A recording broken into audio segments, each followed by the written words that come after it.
Hi, my name's John Amaechi. I'm a psychologist. That's the important stuff. I am not a warm and fuzzy psychologist. I'm not interested in us having come-by-our moments, and I'm not going to join any of you in your organizations to try and facilitate that because it's pointless. It doesn't help. What we know works with people is helping them understand the narrative of performance. I studied for my master's and my doctorate while I was still playing professional basketball, and I love that because it sounds incredibly challenging, but the truth is that a life in professional sports, it has a great deal of time and effort spent practicing and playing, but there's also huge amounts of time when you're flying or resting, and in those times when you're resting your body, you can still do stuff with your brain, so it's not actually as hard as it sounds. I think the problems, the challenges that face organizations and individuals nowadays are, they have an answer in science. That's where the answer comes from. The psychology is where the answer comes from, but also psychology and science can be a bit impenetrable. So what's useful about my background and experience is that I can help explain relatively complex scientific theories and means of changing through stories from sports that a lot of people are into, through stories of my background in life, which is a bit varied and interesting.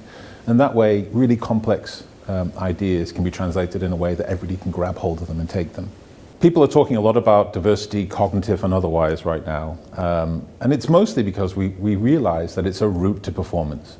When people feel included, so it's not just the presence of diverse people, but the idea that diverse people can bring themselves to work without fear that they will somehow be undermined by who they are. If you can create that environment, you can challenge people to the greatest extent while supporting them, whilst they'll understand that this is an environment where they are allowed to bring all their expertise, all that they have to offer to help your organization win. Inclusion is just about winning. It's not about come-by-our moments or being nice. This is about how we win in an environment where in the next 6 months, we've no idea what's going to happen. How you make an inclusive culture, how you make any culture, is a lot simpler than people imagine.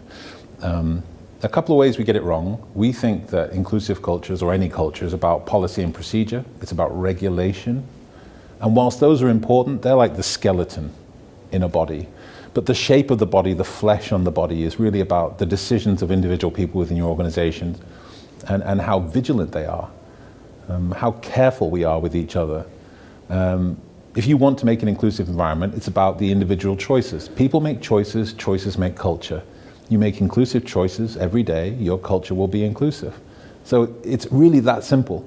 Yes, it's important that leaders are on the right narrative, but it's also important that every single person in the organization knows how they should treat each other as colleagues to create the bond that you want, that inclusive bond. I have lots of big aspirations. I'm loving the direction that my organization is going in. APS is growing.